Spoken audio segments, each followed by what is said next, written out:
Today, we're setting our compass for a unique destination just north of Boston, Marblehead, Massachusetts.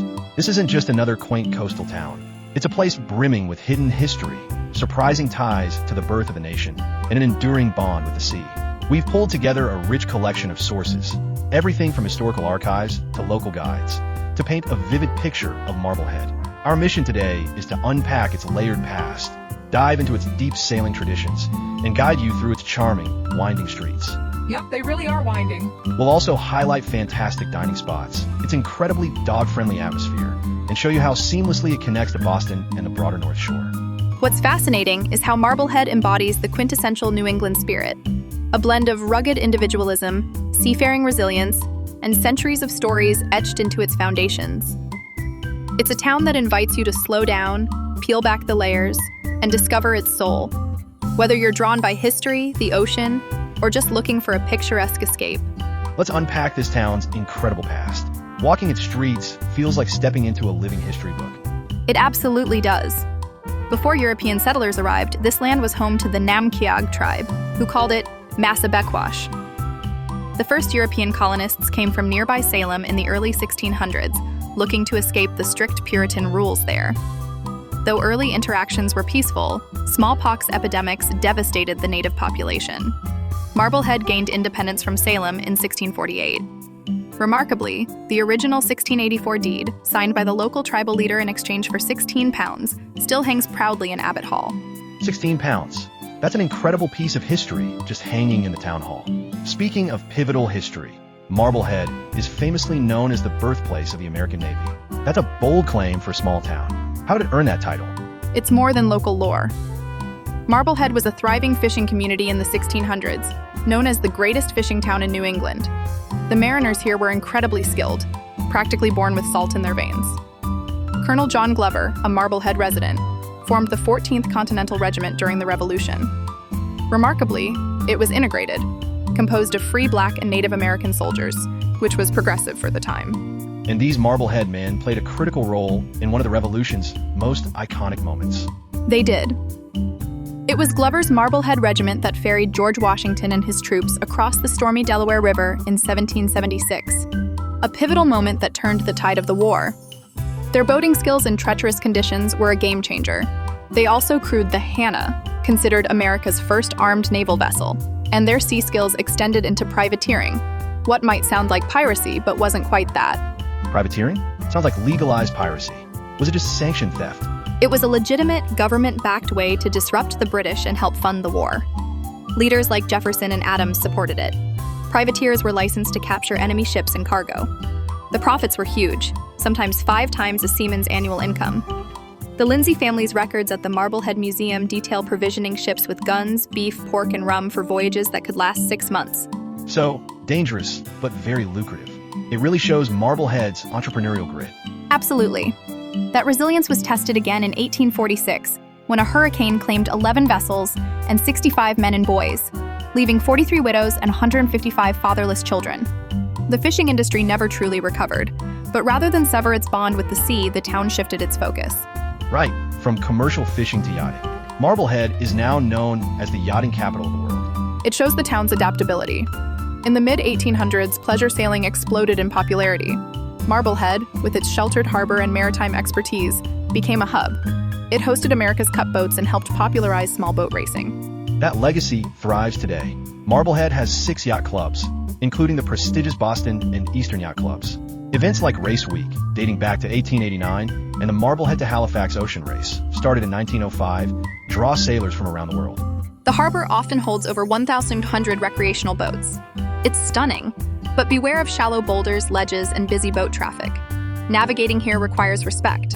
Arriving by land or sea, Marblehead feels like a dream. Its historic district is incredibly well preserved. In fact, it has more homes built before 1725 than even Salem. Exactly. Many streets were once cow paths. Homes from the 17th, 18th, and 19th centuries line the roads, built by the very mariners and shipwrights who shaped the town. Every corner tells a story. To really experience Marblehead, you've got to take your time. Let's explore some of the town's most iconic landmarks. Start at Abbott Hall, the civic heart of the town. Built in the 1870s, it's more than just a town hall. It's a treasure trove. Inside, you'll find the iconic Spirit of '76 painting by Archibald Willard. Originally a humorous piece, it evolved into a powerful patriotic symbol after the Civil War. You'll also see that original 1684 town deed we mentioned earlier and a small maritime museum, all with free entry. It's a great introduction to Marblehead's pride and heritage. After soaking all that in, you're just a minute's walk away from some of the grand homes of Marblehead's wealthy merchant class. The Jeremiah Lee Mansion, for example, is stunning, a 1768 Georgian-style home. Right. Jeremiah Lee was the wealthiest merchant in Massachusetts at the time. His home still features original wide-planked floors, 18th century hand-painted wallpaper, and authentic paint colors. You can even spot a chair that once belonged to John Hancock. No kidding, that's amazing. And there's another famous mansion nearby, right? Yes, the King Hooper Mansion, built in 1728 and expanded in 1745. It belonged to another wealthy merchant, Robert King Hooper. Today, it houses the Marblehead Arts Association, with 6 galleries showcasing rotating exhibits. Also free to enter, a perfect blend of colonial history and contemporary art. Very cool. Now, for Revolutionary War buffs, where can you really feel that historic energy? The Old Town House and Gar Museum is essential.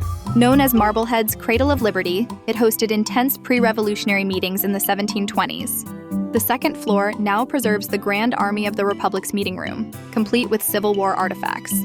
You can practically feel history echoing in the space. And for military history fans, there's Fort Sewell. Absolutely. Established in 1644, it played key roles in several wars. It famously bluffed British frigates in 1814 to protect the USS Constitution, using unloaded cannons. Today, it's a public park with panoramic harbor views and old bunkers you can still explore. And then there's Old Burial Hill. Yes, a powerful site for reflection. Beyond being a filming location for Hocus Pocus, it's the final resting place for about 600 Revolutionary War soldiers. You'll also find a memorial for Wilmot Red, the only Marblehead woman executed during the Salem witch trials, and a poignant monument to the 65 fishermen lost in the 1846 hurricane. That's heavy. How about naturescape? There's plenty. One unique spot is the Tombolo to Jerry Island, a narrow land bridge that appears only at low tide. You can walk across to the island, which features views and the remnants of an old house. There's another tombolo leading to Crown and Shield Island as well. For more views, Fountain Park offers sweeping harbor vistas, and Chandler Hovey Park, home to the skeletal-style Marblehead Light, is a perfect sunset spot. And if you want to hit the beach? Try Devereaux Beach. It's great for waves and has facilities. Just remember, non-resident parking is cash only. Good to know. Let's talk about food. With all this maritime history, I imagine seafood's a big deal. Absolutely. You'll find fresh seafood everywhere, sometimes right off the town wharf. For the classic New England experience, try a lobster roll from Little Harbor Lobster Company. Seating is limited, so you might take it to go. Grace Oliver Beach is a perfect picnic spot. For more variety, check out the Muffin Shop, a beloved local hangout with sandwiches, salads, and more. And I heard about a special local cookie. Yes, the Joe Frogger, a chewy molasses and rum cookie dating back to colonial times. Sailors brought barrels of them on long voyages because they kept for months. It's a taste of Marblehead history in every bite. I gotta try one. Now, we mentioned Marblehead being dog-friendly. What's that like for visitors? It's one of the most dog-friendly towns you'll find. Many restaurants welcome dogs in outdoor seating areas. Places like The Landing, Haley's Market Cafe, Shoeby's, Blue Canoe Cafe, and Barnacle Restaurant all accommodate furry companions. Just call ahead, keep your dog leashed and well-behaved, and you'll both have a great time. So Marblehead feels like a charming escape. But how connected is it to Boston? That's the beauty of it. Marblehead feels like a world away, but it's just 15 miles northeast of Boston. Logan Airport is about a 50-minute drive depending on traffic. The town is very walkable, but having a car is useful for day trips, especially to places like nearby Salem. How about getting into Boston without driving? There are 2 great ferry options. The Salem Ferry offers a scenic 50-60-minute ride to Boston's Long Wharf. It's even pet-friendly, and residents can often get discounted rates. Even closer is the MBTA Lynn Ferry, just 35 minutes to Boston, with free parking at the Blossom Street Pier in Lynn. It's an affordable and scenic way to get into the city. That's perfect. Once you're in Boston, the whole city's at your feet. Exactly. From Fenway Park to the Freedom Trail, the Boston Tea Party Museum to the New England Aquarium, you've got endless options. Marblehead positions you perfectly to enjoy all of New England. And there you have it, a whirlwind deep dive into Marblehead.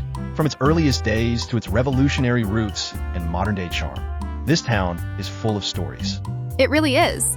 Whether you're savoring a Joe Frogger, admiring the spirit of 76, or watching the sunset over the harbor, you'll feel deeply connected to Marblehead's resilient spirit. So what does this mean for you, our listener? It means Marblehead isn't just a dot on a map. It's an experience, a living chapter of American history waiting to unfold.